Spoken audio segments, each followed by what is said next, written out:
You tell us when to start. It's on. On that. Well, welcome to Father and Son, and welcome, Tom. Thanks, Dave. The government are in a lot of difficulty with this resources tax. I mean, it's quite clear to me that it was set up by the Kitchen Cabinet and out of Henry's review of the tax system, and they took it to caucus as a done deal. There was no conversation or no debate about it, and they had no consultation with anyone. And now they've found themselves in a huge hole. Yes, it's an astonishing mess. Now, to go back to the Henry tax review, there was 138 recommendations. Only 4 of them were adopted. In fact, only really 2, because the other 2 were ones that Labor made up by itself. And the resources tax was one of them. And I think they being the government, thought that, oh, well, you know, the mining companies are making heaps of money, there's no real vote, so if we tax that, no one will worry. Well, you know, in the resources states of Queensland and WA, I know that Queensland commentators are saying that 1 in 4 jobs in Queensland depends either directly or indirectly on mining. They're under threat. You had Tom Albanese, who's the CEO of RIO, came out yesterday and said that the company was going to suspend all new investments in Australia because of the uncertainty created by the tax. And now you've got the Treasurer, Rudd and Swans, in Parliament and in press conferences referring to, you know, highly regarded CEOs like Marius Kloppers and Twiggy Twiggy from Fortescue Metals, saying that they're incompetent and or liars. So obviously the government's misjudged this. And they're relying on some third-rate research done in the United States by some guy down in Carolina. North Carolina. And, you know, the mining companies not only pay income tax, they already pay royalties to the states. And payroll tax, all those. Well, BHP came out, got their auditors, KPMG, to come out yesterday, and they worked out in the last financial year, so that's 2008, 2009, total taxes, that's company tax, mining royalties, the petroleum resources tax, because BHP is a significant oil and gas company, and payroll taxes added up to 43% of their profit. Now, I don't think anybody could argue that paying 43% means that you're not doing your fair share. If anything, that's too high, not too low. Now, the problem is the government's now going into consultation with everybody, all the mining companies, and clearly the premiers of Western Australia and Queensland are very upset. They're going to have to make amendments, which will slow the process down. And I don't think, you know, he's going to be struggling to have the Senate turn this down before the election. Well, I don't think it's going to get up before the election. I think it's going to become an election issue. The opposition, of course, has said they'll oppose it.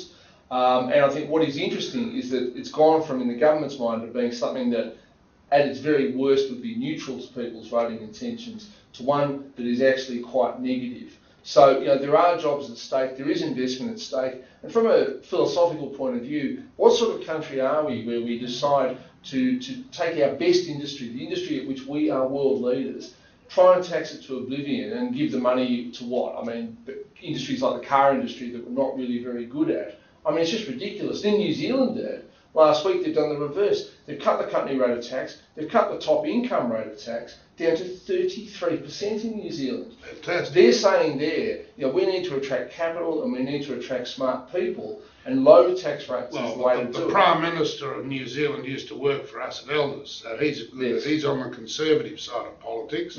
What socialists do all the time is try and tax everybody too much and mess up the country. Now, in Alaska, they have royalty, they have taxes. They pay them out directly to the people. Not all the money. That's right. It's 18 billion in a big fund, and they get a cheque every year for about $3,500 US, which I think is fantastic. I think it's right. That.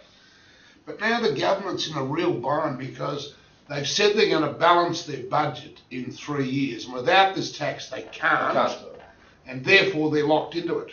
And also, not just that, they've broken so many other promises, you know, emissions trading and, you know, the school policy, all those things. I mean, they've finally got something and they've said, well, this is a big policy, you know, they've got to stick with this one, otherwise every single significant and insignificant promise the government's made has been broken. So, look, I think this is rapidly becoming the issue, along with the honesty of politicians in general, that the election, which probably will be held this year, is going to be fought. And I reckon it has to be held this year. Yeah, and I think, well, actually, it can be delayed until April, but it's unlikely. But I do think it's something on which the average person needs to think. Look, a lot of us don't work in mining, particularly if we live in Melbourne or Sydney, but mining is the industry that kept us out of the global recession. No doubt, and it's kept our dollar up for those that like the dollar up and made our imports cheaper. That's right. But I did say about 3 sessions ago that I thought Rudd would be thrown out. I'm ever more confident that if Abbott keeps quiet, doesn't say much, that the Liberals can win this election. Now, that's a separate question, but can Abbott keep quiet? Because when it was on the 7:30 report last week that he volunteered to say to Kerry O'Brien, who must have thought all his Christmases had come at once, to the Leader of the Opposition say, look, not everything I say is true. I mean, that must have just been, the people of the ABC would have been falling over but that was a themselves. truthful statement, Well, because they're all the same politicians. Well, They do tell untruths. I've been involved in politics. I was the only honest one there amongst them. Well, it's a difficult one where you say, I am lying, because if that's truthful, you're not lying, but if it isn't truthful, you are lying. Anyway, if Tony Abbott can stay on message, which is something the Prime Minister used to want to do, I'm now agreeing with you. I think the Liberals stand a very good chance of winning the 2010 election. Okay, we'll see you all shortly. We'll be back this time next week for a further review and looking at the implications for business. Oh, just one other thing, Tom, just worth mentioning. The crisis in Europe looks to be getting worse, and the Prime Minister's cut £6.5 billion out of the budget in his first week. Yes. But now Spain's in trouble. They tell me one of the banks has gone. Yes, the Spanish bank refused to merge with another bank and subsequently effectively had to be bailed out by the government. Europe is looking very sick, it really is. So the stock market is still on a bit of a downer as a result. Absolutely, it's looking May alone, our market, notwithstanding the fact that it went up 2% yesterday, is now down 10% for the month. Call it a correction or a crash, it's a big fall in anybody's book. Okay, we'll see you all next week. Thank you.